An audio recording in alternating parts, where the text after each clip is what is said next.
എല്ലാവർക്കും നമസ്കാരം. പുതിയ വീഡിയോയിലേക്ക് എല്ലാവർക്കും സ്വാഗതം. അപ്പോൾ നമ്മൾ ഈ വീഡിയോയിൽ സംസാരിക്കാൻ പോകുന്നത് ഓസ്ട്രേലിയൻ സ്റ്റുഡൻറ്റ് വിസയിൽ റീസെൻ്റ്ലി വന്ന കുറച്ച് ചേഞ്ചസിനെ പറ്റിയാണ്. അപ്പോൾ നിങ്ങൾക്ക് ഏകദേശം തന്നെ ഓസ്ട്രേലിയൻ സ്റ്റുഡൻറ്റ് വിസ അപ്ലൈ ചെയ്യുന്ന എല്ലാവർക്കും തന്നെ ഏകദേശം അറിയുന്ന ഒരു കാര്യമാണ്. ഇപ്പം SOP എന്ന് പറഞ്ഞ അല്ലെങ്കിൽ സ്റ്റേറ്റ്മെൻറ്റ് ഓഫ് പർപ്പസ് റീപ്ലേസ് ചെയ്തിട്ട് GS ക്രൈറ്റീരിയ എന്ന് പറഞ്ഞ 4 ടാർഗറ്റഡ് ക്വസ്റ്റ്യൻസിന് 150 വേർഡ്സിൽ കൂടാതെയുള്ള ഉത്തരം കൊടുക്കുകയാണ് വേണ്ടത്.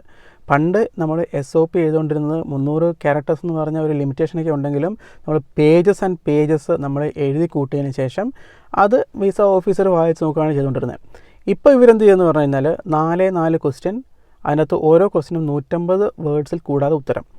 അപ്പോൾ ഇങ്ങനെ വന്നു കഴിയുമ്പോൾ നിങ്ങൾക്ക് അറിയാതിരിക്കാം, ഇപ്പോൾ സ്റ്റുഡൻറ്റ് വിസ റിജക്ഷൻസ് കൂടുതലാണ് എന്നുള്ള ഒരു സംഭവം എല്ലാവർക്കും തന്നെ അറിയാം. അപ്പോൾ എന്താണ് ശരിക്കും ഇതിനകത്ത് സംഭവിച്ചതെന്ന് പറഞ്ഞു കഴിഞ്ഞാൽ, പണ്ട് നമ്മൾ ഈ SOP സബ്മിറ്റ് ചെയ്തിരുന്ന ഒരു സമയത്ത് എന്തായിരുന്നു പറഞ്ഞു കഴിഞ്ഞാൽ, ഈ SOPയിൽ നിന്ന് ശരിക്കും പറഞ്ഞു കഴിഞ്ഞാൽ ഒരു വിസ ഓഫീസർക്കോ അല്ലെങ്കിൽ കേസ് ഓഫീസർക്ക് ആവശ്യമുള്ള സംഭവം അല്ലെങ്കിൽ കണ്ടൻറ്റ് കണ്ടെത്താൻ ഭയങ്കര ബുദ്ധിമുട്ടായിരുന്നു. അതായത് ഇപ്പോൾ നമ്മളൊരു ചിലരൊക്കെ 3-4 പേജുള്ള SOP ഒക്കെ എഴുതി വെക്കാറുണ്ടായിരുന്നു. അപ്പം ഈ ആദ്യം മുതൽ നമ്മൾ ഒരു എന്തെങ്കിലും ഒരു സാധനം ആർട്ടിക്കിൾ ഒരു 4-5 പേജ് വായിച്ചു കഴിയുമ്പം നമുക്കൊരു മെൻ്റൽ ഇഫക്റ്റ് എന്താണെന്ന് പറഞ്ഞു കഴിഞ്ഞാൽ നമ്മൾ ഒരുപാട് കാര്യങ്ങൾ അതിനകത്ത് നിന്ന് വിട്ടുപോകും. മാത്രമല്ല ആവശ്യമുള്ള പോയിൻറ്റ്സ് അതിനകത്ത് നിന്ന് ഐഡൻറ്റിഫൈ ചെയ്യാൻ ഭയങ്കരമായ ബുദ്ധിമുട്ടായിരിക്കും. പക്ഷേ ഇപ്പോഴത്തെ ഒരവസ്ഥയിൽ ഈ GS ക്രൈറ്റീരിയ ഈ 4 ക്വസ്റ്റ്യന് 150 വേർഡ്സിലുള്ള ഉത്തരം എന്ന് പറയുമ്പം ഇവർക്ക് അതിനകത്തുനിന്ന് കാര്യങ്ങൾ ഐഡൻറ്റിഫൈ ചെയ്യാൻ വളരെ ക്രിസ്പായിട്ടുള്ള ഇൻഫർമേഷൻ കിട്ടുവാണ്. സോ അതുകൊണ്ട് ഇവർക്ക് ഈ 4 ക്രൈറ്റീരിയയും അല്ലെങ്കിൽ 4 ക്വസ്റ്റ്യനും നോക്കിയിട്ട് അതിനകത്ത് ഏതെങ്കിലും ഒരു ക്വസ്റ്റ്യൻ മീറ്റ് ചെയ്യുന്നില്ല, അവർക്ക് അതിനകത്ത് ആ റിക്വയർമെൻറ്റ് അവർ എക്സ്പെക്റ്റ് ചെയ്യുന്ന ആ ഒരു സ്റ്റാൻഡേർഡ് മീറ്റ് ചെയ്യുന്നില്ല എന്നുണ്ടെങ്കിൽ അവർക്കത് സ്ട്രൈക്ക് ഓഫ് ചെയ്ത് വിസ റിജക്റ്റ് ചെയ്യാൻ നല്ല എളുപ്പമാണ്.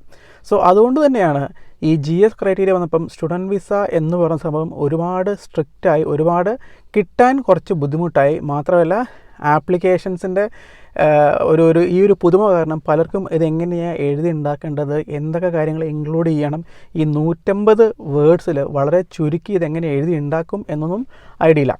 പിന്നെ ചില ഏജൻസൊക്കെ ഇപ്പോഴും ഈ GS ക്രൈറ്റീരിയയിലുള്ള ഈ 4 ക്വസ്റ്റ്യൻ കൂടാതെ വിസ ആപ്ലിക്കേഷൻ സമയത്ത് ഒരു PDF ഫോമാറ്റിലൊരു SOPയും കൂടെ എഴുതി അപ്ലോഡ് ചെയ്തിട്ടുണ്ട്. അതെങ്ങനെ എത്രമാത്രം ഹെൽപ്പ് ചെയ്യുമെന്ന് എനിക്ക് അറിയത്തില്ല, കാരണം അത് കൂടുതൽ ഇൻഫർമേഷൻ കൊടുക്കുകയായിരിക്കും.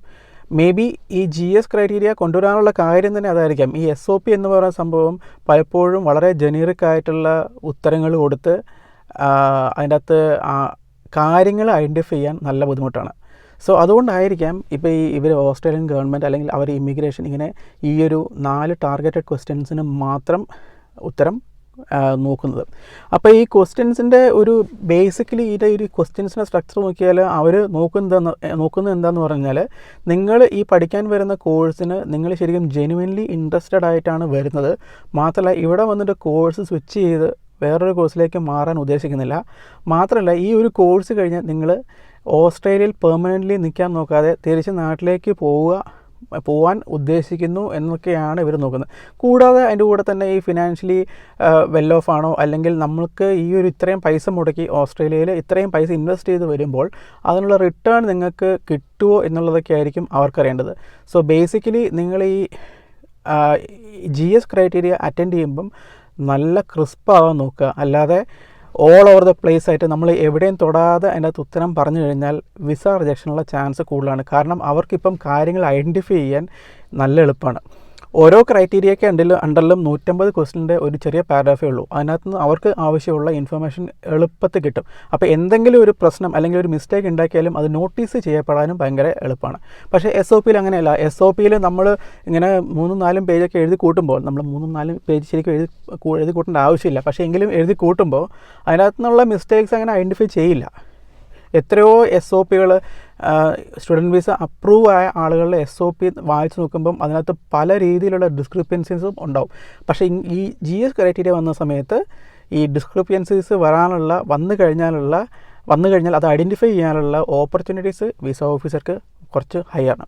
സോ അതുകൊണ്ട് തന്നെ നിങ്ങൾ ഈ GS ക്രൈറ്റീരിയ എഴുതുമ്പോൾ അത് അത്യാവശ്യം ശ്രദ്ധിക്കുക.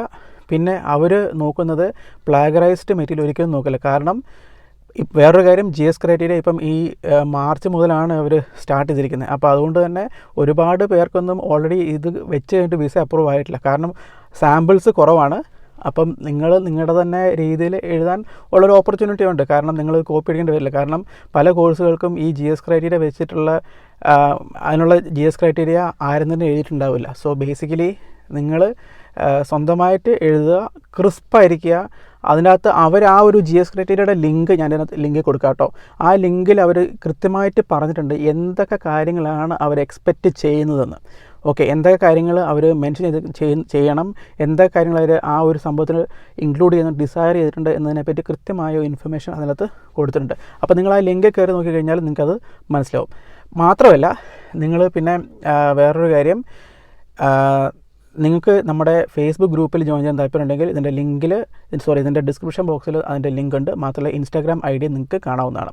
അപ്പോൾ ഈ വീഡിയോ ഇഷ്ടപ്പെട്ടു എന്ന് വിചാരിക്കുന്നു. ഇതുപോലെ വീഡിയോസ് ഇഷ്ടമാണെങ്കിൽ നിങ്ങൾ കമൻറ്റ് ചെയ്യുക. വീണ്ടും പുതിയ ഇൻട്രസ്റ്റിംഗ് വീഡിയോസായിട്ട് നമ്മൾ വരുന്നതായിരിക്കും. Thank you.